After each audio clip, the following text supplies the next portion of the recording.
और नाज़रीन, आज जो डेवलपमेंट देखी जा रही है वो ये है कि पेशावर की इंसदादे दहशतगर्दी की अदालत ने 9 मई 2023 के एहतजाज के दौरान जो तोड़ फोड़ और सरकारी अमला को नुकसान पहुंचाने के केस में पाकिस्तान तहरीक इंसाफ के रहनुमाओं समेत 30 मुल्जमान को आज बरी कर दिया है।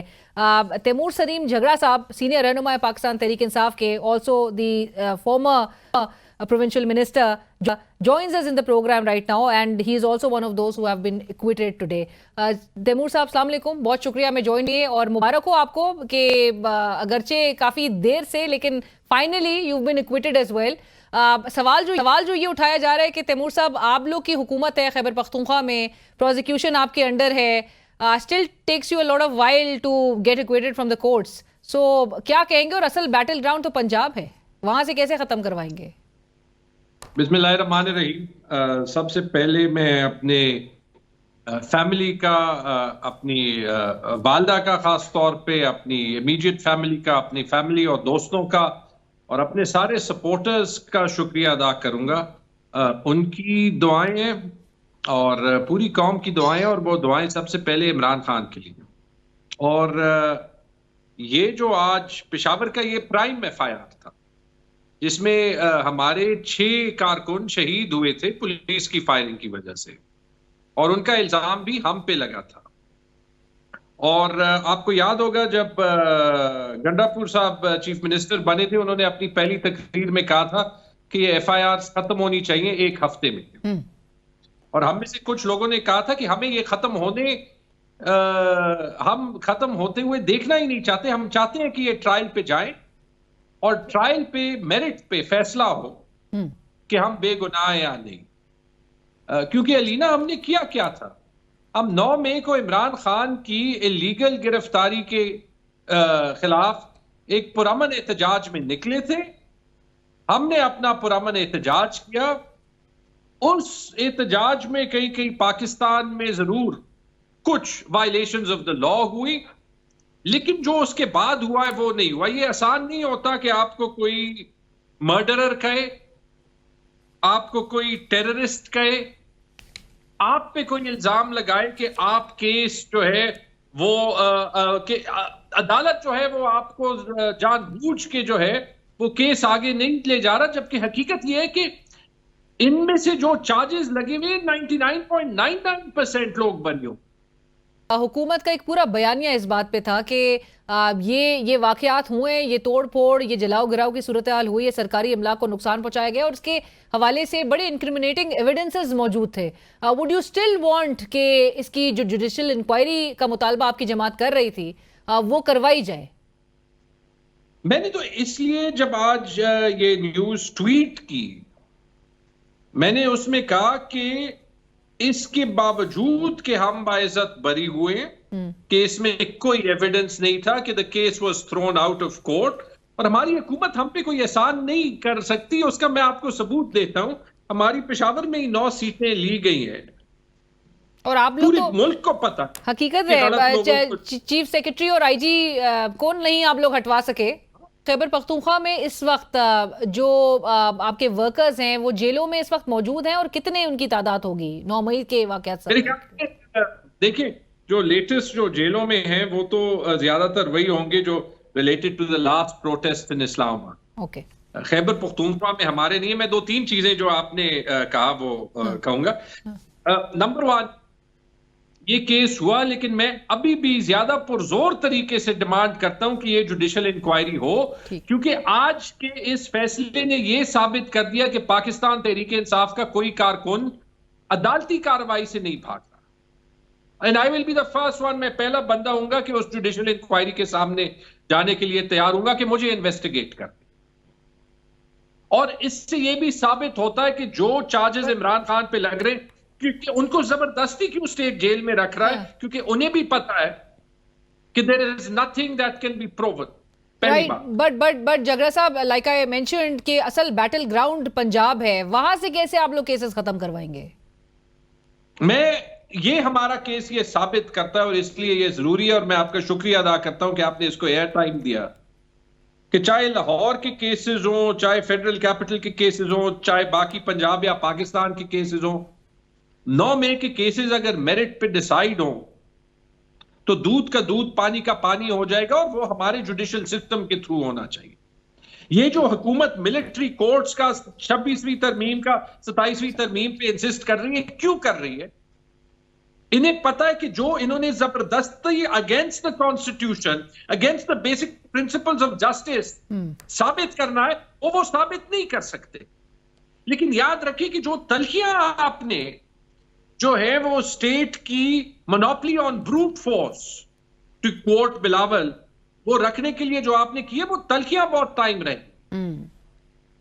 राइट। और उससे पीछे जाने का रास्ता एक ही है कि we also forgive and forget and the state also steps back. हमें पाकिस्तान को आगे ले जाना है, लेकिन उसके लिए एक हीलिंग होनी है। ये अलीना आपको पता है कि आप 12 वैसे आपकी एक कंसिस्टेंट पोजीशन रही है, लेकिन आपने कहा कि एक अगर स्टेप बैक करने वाली एक पोजीशन में आपकी जमात की अग्री करेगी। अलीना, जब हमने इलेक्शन रिजल्ट माना, पार्लियामेंट में बैठना माना, जब हमारी 180 सीटों से 90 सीटें बन गई, तो क्या ये हाथ आगे बढ़ाना नहीं है?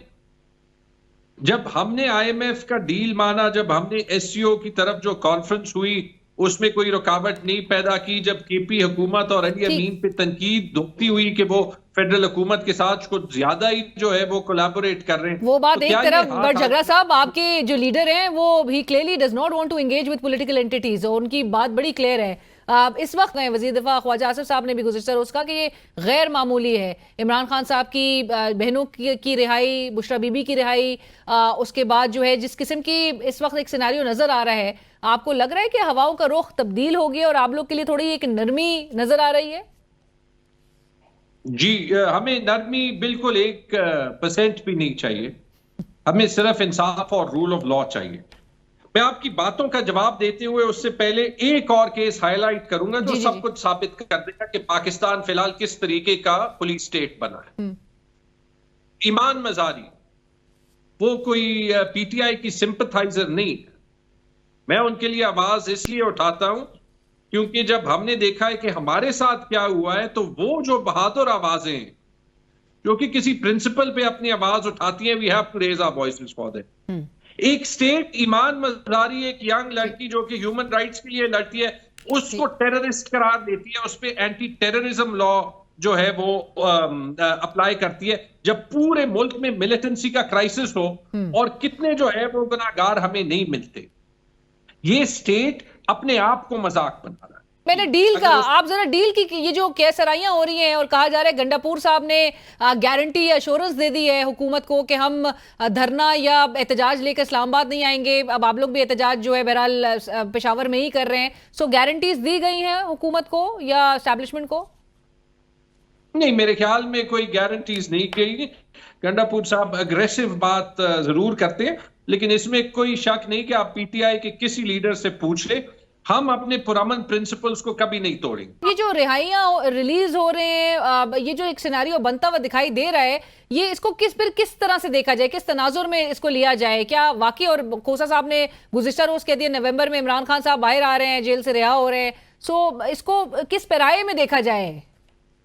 मैं इसको इस पैराए में देखा जा सकता है जो हो रहा है कि जब आप एक प्रेशर कुकर में प्रेशर जो है वो ज्यादा होता है ना, और उसके लिए कोई रिलीज ना हो, तो वो प्रेशर कहीं ना कहीं से खुद निकलेगा। ये प्रेशर अभी हुकूमत बर्दाश्त नहीं कर सकती, क्योंकि 2.5 साल से पाकिस्तान कम और नॉर्थ कोरिया ज्यादा बना।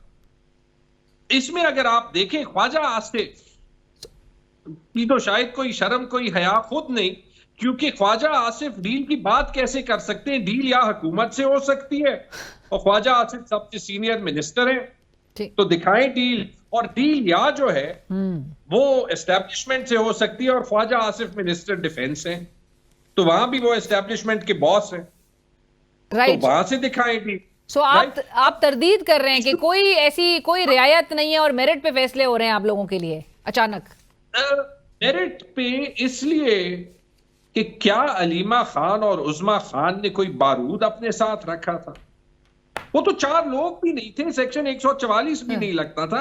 आपने 20 दिन उनको रखा, और ये जो ईमान मज़ारी के साथ मजाक किया ये वहां पे किया। और इसी तरह क्या बुशरा बीबी का 9 महीने जेल में रहना पड़ता था? इमरान खान पे एक आज सेंटेंस बता दें जो इन प्लेस है।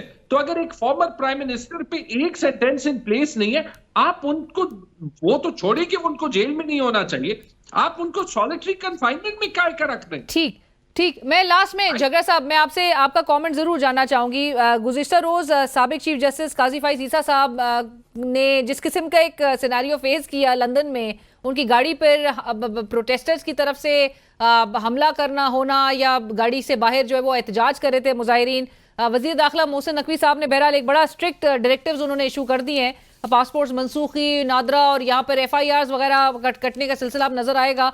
वर the protesters part of Pakistan Tehreek Insaf? देखिए, 3 बातें मैं कहूंगा। नंबर 1, कोई भी प्रोटेस्ट जो है वो किसी असूल के दायरे में होना चाहिए।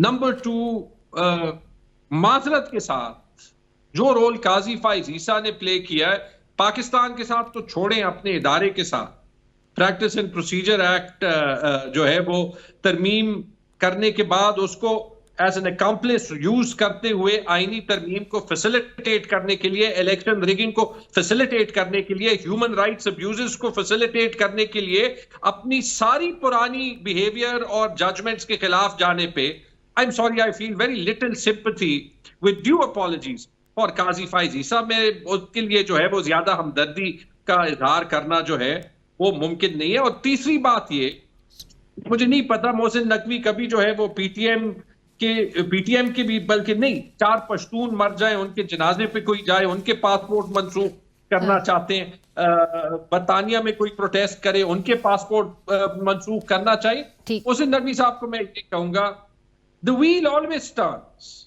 बट जगर साहब, आपने वो बात पे रिस्पॉन्ड नहीं किया कि क्या ये जो मुजाहिरीन थे लंदन में, इनका ताल्लुक पाकिस्तान तहरीक इंसाफ से था? ओन करती है आपकी जमात? पाकिस्तान तहरीक इंसाफ के बिल्कुल उसमें मुजाहिरीन थे। मैंने जुल्फी बुखारी को देखा है, मैंने वहां पे और अपने जो है वो उसको देखा है। काजी साहब की गाड़ी के बाहर जो एहतजाज हो रहा था, मैं किसी गलत जो है वो बिहेवियर को नहीं ओन करूंगा। ठीक, मैंने कोई गलत बिहेवियर देखा नहीं है, लेकिन प्रोटेस्ट करने का राइट जो है वो सबको है। और मैं मोहसिन नकवी साहब को कहता हूं कि पाकिस्तान को वो नॉर्थ कोरिया बना सकते हैं, शायद बरतानिया को आजाद है। थैंक यू सो मच, बहुत शुक्रिया जगरा साहब फॉर योर टाइम।